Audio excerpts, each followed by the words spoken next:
Welcome back मेरे दोस्तों। कोई किसी संग मेरे ऐसा नहीं होने वाला, ना कोई तेरा ना कोई मेरा, फिर किसकी याद आई, इसका रास्ता देखे है दिल है सौदाई। आगे बैठे हैं दो कुत्ते। है किसी में हिम्मत जो मुझ पे हमला कर सके।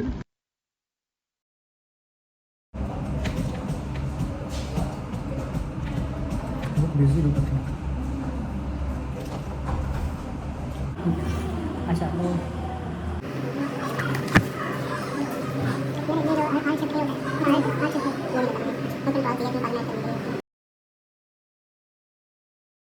मेरे दोस्तों ये है मेरा एक सब्सक्राइबर जिसने मुझे 1 साल से फॉलो किया हुआ था और अभी ये सेम फर्म के अंदर इसकी इंडक्शन हुई है। आप कौन से डिपार्टमेंट में हो जैन? आप श्योर में? थोड़ा ऊंचा बोलिएगा। अच्छा, तो आपको कैसा फील हो रहा है मुझे देख के? आपने सोशल मीडिया पे देखा मुझे जी, आपको मैं 1 साल से कैसा पाया भाई को? आपने सोशल मीडिया पे देखा मुझे और अभी रियल लाइफ में देख रहे हो, तो कैसा डिफरेंस फील कर रहे हो? भाई आपको देख के सिंपल ही लग रहा है। सेम लग रहा है? सेम कोई डिफरेंस तो नहीं है? जैसे हम सेम बट डिफरेंट। जी जी हाँ, same but different. Same but different नहीं, वो जो बात कर रहे हैं वो ठीक है। अच्छा, तो सही है। यहाँ पे कोई कंफर्टेबल हो? यहाँ पे मजा आ रहा है? जी, तकरीबन ठीक ही है, मतलब जैसा सोचा था वैसे पाया नहीं है। अच्छा, आपने क्या सोचा था? मैंने सोचा था कि यार आउटसाइड होगा ये जो फॉर्म है। थोड़ा ऊंचा बोलेगा। मैं कहा जो फॉर्म है इनकी, हाँ। मैं सोचा कि ना अच्छी इन्वायरमेंट पे होगी, तो यहाँ पर इतना शोर है, आस पास में दुकानें हैं, अच्छा, एनवायरनमेंट अच्छा नहीं है आपको? एनवायरमेंट अच्छा नहीं नहीं, लगा। लेकिन जब अंदर बैठते हैं तो तब तो शोर नहीं आता। नहीं, अंदर तो ठीक है, हाँ। लेकिन जब बाहर आते हैं ना तो ये देखें तो ये तो हर जगह ऐसे ही होता है यार। बाहर नहीं, ट्रैफिक होगी तो शोर तो आएगा ना, जहरी सी बात है। जो आप ब्लॉग बनाते थे ना, जो मैं हाँ। वीडियो देखता था, वो आप तो बनाते थे आउटसाइड पे, जी। ज्यादा बनाते थे, इधर कम शूट करते अच्छा, हैं। नहीं इधर भी शूट करते हैं। असल में ना हम ऑडियो को ना थोड़ा सा करते होते हैं, क्या बोलते हैं उसको, डी नॉइज करते होते हैं, ठीक है, इनहेंस करते होते हैं। इस वजह से ना शोर कम आता है। तो इस वजह से आपको कैसा फील हो रहा था? अदरवाइज बाकी आपने मुझे देखा, ठीक है, और वीडियोस में देखा कितना फिल्टर लगा होता है वीडियोस में। हाँ, प्यारे हो आप यार वैसे। थैंक यू सो मच यार, थैंक यू सो मच। इंशाल्लाह आपके साथ मुलाकात रहेगी। मेरे दोस्तों ये पहले फैन था, अब मेरा दोस्त बन गया है, और थैंक यू सो मच, धन्यवाद मेरे दोस्त।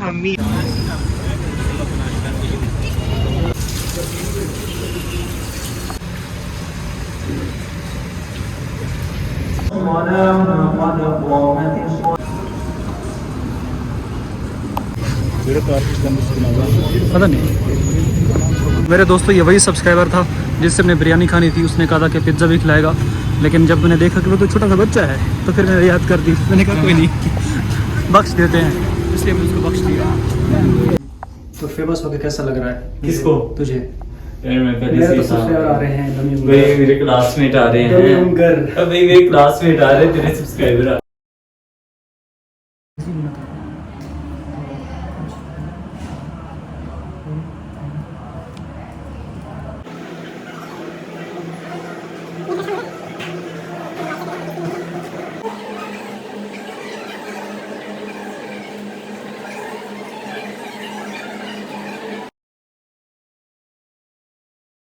चलता रहे, रुकने का नाम ना ले, थकना है मना नहीं। आजा आजा आजा आजा आजा।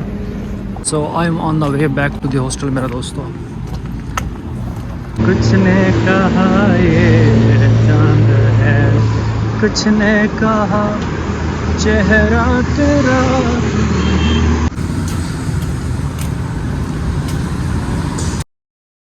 तो मेरे दोस्तों इस वक्त मैं हॉस्टल पहुंच चुका हूं। 5:15 हो रहे हैं और आज सारा दिन बहुत ज़्यादा काम था मेरे दोस्तों। यानी अगर मैं सुबह 9 बजे गया तो शाम 5 बजे तक, ऑलमोस्ट 5 मिनट पहले यानी 4:55 तक काम ही काम था। और जब हमें 1 बजे ब्रेक हुई थी तो अभी हम बस स्टेशन में ही थे कि बस स्टेशन से निकलने ही वाले थे। उसी वक्त एक सब्सक्राइबर मेरा आता है, मुझे सलाम करता है। वहाँ पे मेरा हो जाता है ऑरा मेंटेन सीनियर्स के सामने। बेसिकली वो मुझे 1 साल से यूट्यूब के ऊपर देख रहा था। उसने इंस्टाग्राम पे मैसेज किया कि उसकी भी इंडक्शन उसी फर्म के अंदर हुई है जहाँ पे मैं होता हूँ।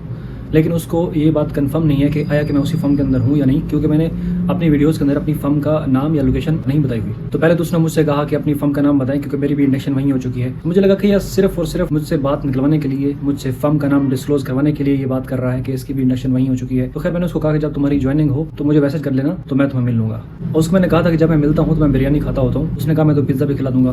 खैर जब मैंने देखा तो वो तो छोटा सा बच्चा दिखता था, जेनेटिकली वो छोटा बच्चा दिखता था। वैसे तो उसकी एज होगी ऑब्वियसली मेरे बराबर होगी या 1-2 साल छोटा होगा मुझसे, लेकिन फिर मैंने उस पर रहम कर दिया, उससे खाना नहीं खाया। और ब्रेक के वक्त जब मैं काम कर रहा था अपने वर्क स्टेशन के अंदर ही, तो उसी असना में दूसरे डिपार्टमेंट से, आई थिंक सो वो ऑफशोर डिपार्टमेंट से था या इंटरनल ऑडिट से, तो वो मेरे पास आता है, मुझे कहता है कि यार मैंने सुना है कि सेल्स डिपार्टमेंट के अंदर ना कोई लड़का है जो कि व्लॉगिंग करता है, तो उसके चैनल का नाम क्या है। मैंने कहा व्लॉगिंग, वो क्या होती है, मुझे तो नहीं आइडिया। तो उसने कहा बताया प्लीज़ बताएं। तो खैर मैंने उसको बताया कि तुम यूट्यूब पे सर्च करो ताहिर सी है, तो पहले जो चैनल आएगा ना वही लड़का व्लॉगिंग करता है। तो खैर जब उसने यूट्यूब के ऊपर सर्च किया तो पहले मेरा चैनल आया, तो उसने चैनल को देखा, फिर मुझे देखा, फिर चैनल को देखा, फिर मुझे देखा, कहा ये तो आप हो, इट मीन्स आप व्लॉगिंग करते हो। मैंने कहा। तो धीरे धीरे मेरे दोस्तों पूरी फर्म के अंदर ये बात फैलने लगी है। और नमाज पढ़ लेने के बाद जब हम फर्म की तरफ वापस आ रहे थे, तो जब हम लिफ्ट में थे तो हम कुछ फुल बातें कर रहे थे। तो जैसे लिफ्ट खुलती है तो आगे 2 लड़कियां खड़ी होती हैं, वो किसी और डिपार्टमेंट की होती हैं, वो हमें देख लेती हैं कि मैंने मोबाइल ऐसे पकड़ा हुआ है। तो उन्होंने कहा अच्छा तो व्लॉगिंग हो रही थी। तो खैर हम हंसते हुए वहाँ से चले जाते हैं। इसके अलावा मेरे एक सीनियर ने मेरी बहुत ज़्यादा हेल्प की, उसने मुझे बहुत काम सिखाया भी और काम दिया भी। तो मैं वो काम कर रहा था, तो काम करते करते बातों में उन्होंने मुझे कहा कि मुझे आइडिया है कि तुमने किस सीनियर को, किस बंदी को खड़ूस बोला है। तो उन्होंने कहा कि आपने मिस XYZ को कहा है ना कि वो खड़ूस हैं। She was trying to put words in my mouth. मैं इस बात को रेक्टिफाई नहीं करना चाह रहा था, इस बात को कंफर्म नहीं करना चाह रहा था। अब मैं दिल में कह रहा हूँ कि अगर नाम लूँगा तो वो बदनाम हो जाएगी। मैंने कहा मिस छोड़ दें, वहाँ पे चूँकि यूट्यूब के ऊपर जो बातें होती हैं थोड़ी सी एग्जैजरेटेड होती हैं, तो किसी को भी पर्सनल लेने की ज़रूरत नहीं है। और साथ ही उन्होंने वीडियोस के मुतालिक मुझे कुछ सजेशन भी दी कि तुम्हें इस तरह की बात करनी चाहिए या उस तरह की बात नहीं करनी चाहिए। लाइक मैं यहाँ आके बताता था कि आज मैंने ये सीखा, वो सीखा, ब्ला ब्ला ब्ला। तो उन्होंने कहा ये सर्विसेज जो होती हैं ये फ्री ऑफ कॉस्ट नहीं देते होते। तो आई थिंक ये बात थोड़ी मुझे लॉजिकल लगी। ओवरऑल दिन काफ़ी बिजी था मेरे दोस्तों। अब मैं आपके कॉमेंट्स के रिप्लाई करने जा रहा हूँ। मंथली कितना एक्सपेंस हो जाएगा तकरीबन आपका उधर, तो मेरे हिसाब से कोई 20,000 के आसपास, मैक्सिमम 25,000 के आसपास मेरा खर्चा होगा। अभी चूँकि फर्स्ट मंथ भी है तो 25,000, अदरवाइज 20,000 तक इसको किया जा सकता है। हाँ, अगर तो मुझे फर्म वाले किसी क्लाइंट की तरफ भेज देते या भेज दें फ्यूचर में तो फिर खर्चा बढ़ सकता है। ऑब्वियसली फिर ट्रैवलिंग कॉस्ट भी आ जाती है ना। अदरवाइज जिस हॉस्टल के अंदर हूँ तो ये चूँकि वॉकिंग डिस्टेंस पे है तो कोई ट्रैवलिंग कॉस्ट नहीं है, तो सब खर्चों को मिला के 20,000 के अंदर रहा जा सकता है। Giving Insta for queries and still not replying for 2-3 weeks is not a fair thing. तो आपने मुझे फॉलो नहीं किया होगा मिस। आप उन लोगों के लिए एग्जाम्पल हो जो कुछ फेलियर्स के बाद हिम्मत हार जाते हैं। आपके व्लॉग्स मेरे एससीए जर्नी के लिए बहुत ज़्यादा इंस्पिरेशन है। अल्लाह पाक आपको मज़ीद कामयाबी दे और सेहत वाली ज़िंदगी दे। God bless you. Thank you so much. Things have changed अल्हम्दुलिल्लाह। What does that mean? Tahir भाई PRC के तीनों पेपर्स एक अटैम्प्ट में दे दें या एक करके देने चाहिए? तो ये डिपेंड करता है आपकी नेचर के ऊपर, क्योंकि कुछ लोगों को एक सब्जेक्ट के ऊपर फोकस करके ना ज़्यादा अच्छे से समझ आती है, और कुछ लोगों का ये प्रॉब्लम होता है कि अगर वो 3 सब्जेक्ट इकट्ठे अटैम्प्ट कर रहे हैं तो उनका फोकस फिर डिस्ट्रीब्यूट हो जाता है। तो इस वजह से वो उतना बेहतर तरीके से परफॉर्म नहीं कर पाते जितना वो एक सब्जेक्ट को उठा के परफॉर्म कर सकते थे। तो मेरे हिसाब से 3 सब्जेक्ट्स इकट्ठे नहीं अटैम्प्ट करने चाहिए। हाँ, आपको 2 सब्जेक्ट पहले अटैम्प्ट करना चाहिए और 1 सब्जेक्ट बाद में, या पहले 1 सब्जेक्ट अटैम्प्ट कर लें और फिर बाद में 2। ताहिर भाई फर्म में क्या काम होता है, कौन सा सॉफ्टवेयर यूज़ करते हैं ऑडिट और टैक्स में? आप अपना ही बता दें, आप किस सॉफ्टवेयर पे ज़्यादा काम करते हो और क्या काम करते हो फर्म में? अच्छा, सारा काम कंप्यूटर के ऊपर ही होता है। मैं हूँ सेल्स डिपार्टमेंट के अंदर, तो यहाँ पे ऐसे कोई सॉफ्टवेयर अभी हमें नो हाउ नहीं करवाए। हाँ, कुछ वेबसाइट्स हैं, जैसे आईरेस वेबसाइट है, ये FBR की वेबसाइट है जहाँ पे सेल्स रिटर्न फाइल होते हैं। और इसके अलावा जिस फर्म में मैं काम करता हूँ उनकी अपनी कोई वेबसाइट है जिसको उन्होंने FBR के साथ इंटीग्रेट किया हुआ है ताकि वो अपनी सेल्स और परचेजेस जो है वहाँ पे पोस्ट कर सके। इसके अलावा 1-2 मोबाइल ऐप्स हैं, वहाँ से भी हम लाइक लॉग इन करके ना, user name password log in करके वहाँ से भी कुछ डेटा वगैरह इकट्ठा कर रहे होते हैं। तो अभी तो चूँकि मेरा स्टार्टिंग है इस वजह से मुझे इतने ज़्यादा सॉफ्टवेयर की नो हाउ नहीं है, लेकिन अभी यही है कि हमें बेसिक ही सीखा। ICAP ने कितना स्टाइपेंड मैंडेटरी रखा हुआ है in firm and industry during articleship starting? Okay, firm में जो स्टार्टिंग है वो 25,000 है और इंडस्ट्री में 40-45,000 तक स्टार्टिंग होता है, जो कि with the passage of time, यानी जैसे जैसे आप पेपर्स पास करते हो CA फाइनल के, तो ये स्टाइपेंड बढ़ता चला जाता है। मुझे CA करना है तो कर, तमीम कर। यू आर चिल गाय भाई, क्या इंटर्नशिप में सुबह से रात 10 बजे तक भी कुछ फर्म्स काम करवाती हैं या नहीं? हाँ, कुछ फर्म्स लेट सेटिंग करवाती हैं, तो इवन 10 क्या 11 आपको 12 भी बज सकते हैं। एक खासकर होता है ऑडिट डिपार्टमेंट के अंदर। सेल्स टैक्स में अमूमन कम होता है ऐसे, और हमारी जहाँ तक फर्म की बात है तो यहाँ पे लेट सेटिंग नहीं होती, अमूमन नहीं होती। वंस एंड अ मून हो जाए तो और बात है, अदरवाइज लेट सेटिंग यहाँ पे नहीं होती। जो ऑफिशियल टाइमिंग है उसको ही फॉलो किया जाता है अमूमन। अस्सलाम वालेकुम भाई, सिंगिंग का भी इंटरव्यू दे दें, सिंगिंग अच्छी है। वालेकुम अस्सलाम, सोचते हैं इस बारे में भी। अस्सलाम वालेकुम, क्या स्किल्स जैसे पावर BI, एक्सेल एटसेट्रा क्या इंडक्शन में हेल्प करती हैं एज एन SCA? यस, बहुत ज़्यादा ब्रो। CFA मिनिमम कितने ईयर्स में बनते हैं? अमूमन 10 से 15 साल बाद, यानी पहले आप क्वालिफिकेशन जो आप कर रहे हो CA SCA, तो वो करने के 10 से 15 साल के बाद। बेटा मैं परेशान हूँ, कुछ बताएं।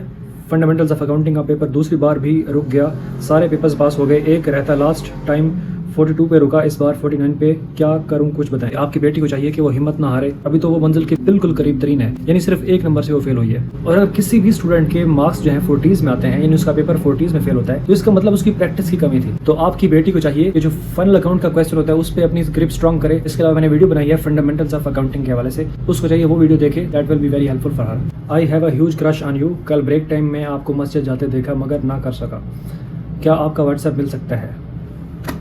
तेरा मैंने मोर ना बना दिया ना, मेरा नाम बदल दियो। तो मेरे दोस्तों, ये मेरा FSC का दोस्त है, यहाँ पे मस्ती कर रहा है, ये आजकल युगांडा में होता है।